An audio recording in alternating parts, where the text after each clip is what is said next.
అసెంబ్లీలో ప్రభుత్వం తెచ్చిన బిల్లును ప్రతిపక్షాలు అపోజ్ చేయడం చాలా కామన్.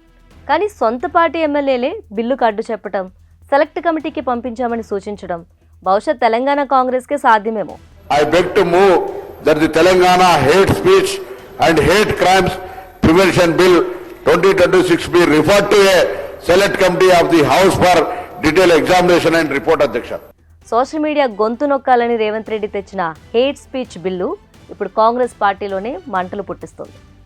ఫ్యూచర్లో అధికారంలో లేకపోతే బీఆర్ఎస్ ఇదే చట్టంతో తమ పార్టీని ఓ ఆట ఆడుకోవచ్చని సీనియర్ కాంగ్రెస్ ఎమ్మెల్యేలే భయపడుతున్నారంటే సిచ్యువేషన్ ఎంత సీరియస్గా ఉందో అర్థం చేసుకోండి. ప్రెజెంట్ రేవంత్ సర్కార్పై రాష్ట్ర ప్రజల్లో ఎంత వ్యతిరేకత ఉందనేది సోషల్ మీడియా చూస్తే అర్థమవుతుంది. ఇచ్చిన హామీలు నెరవేర్చకపోవడంతో సోషల్ యాక్టివిస్టుల నుంచి సామాన్య జనాల వరకు సోషల్ మీడియాలో పోస్టులు పెడుతున్నారు. ప్రభుత్వ తీరును క్వశ్చన్ చేస్తున్నారు. ఇలా ప్రశ్నించిన ప్రతి ఒక్కరిపై కేసులు పెట్టి అరెస్టులు చేయించింది ప్రభుత్వం. అయినా ఎవ్వరూ వెనక్కి తగ్గలేదు.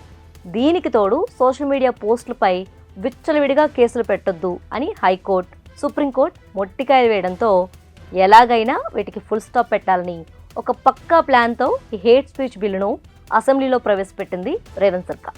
అసెంబ్లీలో ఈ బిల్లు పెట్టగానే బీఆర్ఎస్, బీజేపీ, సిపిఐ, ఎంఐఎంలు వ్యతిరేకించాయి. కానీ ట్విస్ట్ ఏంటంటే బిల్లు కాపీ చదివిన సొంత పార్టీ ఎమ్మెల్యేలు ఆ తర్వాత దీనికి అడ్డు చెప్పారు.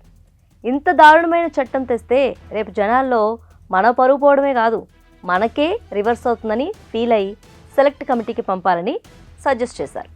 ఇంకో 3 సీనియర్లు కూడా ఇదే బాటలో నడవడంతో పాపం రేవంత్ రెడ్డికి ఏం చేయాలో, బిల్లును ఎలా సరిదిద్దాలో తెలియని సిచ్యువేషన్. అధికార పార్టీ ఎమ్మెల్యేలే రివర్స్ అటాక్ చేయడంతో గవర్నమెంట్ ఒక్కసారిగా డిఫెన్స్లో పడిపోయింది. తెలంగాణ ఫామ్ అయిన తర్వాత ఫస్ట్ టైం ఒక ప్రభుత్వ బిల్లు ఇలా సెలెక్ట్ కమిటీకి వెళ్ళటం వెనుక ఆసక్తికరమైన పరిణామాలు జరిగాయి. భావ ప్రకటన స్వేచ్ఛకు గొడ్డలి పెట్టు అని ప్రతిపక్షాలు పొలిటికల్ ఫ్యూచర్ ఏమవుతుందనే భయంతో కొందరు కాంగ్రెస్ ఎమ్మెల్యేలు ఈ బిల్లును వ్యతిరేకిస్తున్నారు. మరి రేవంత్ రెడ్డి సొంత పార్టీ ఎమ్మెల్యేల సజెషన్ను సీరియస్గా తీసుకుంటారా, లేక సెలెక్ట్ కమిటీ పేరుతో కాలయాపన చేసి మళ్ళీ ఇంకో కొత్త రూపంలో ఈ హేట్ స్పీచ్ బిల్లును తీసుకొస్తారా అన్నది వెయిట్ చేయాలి.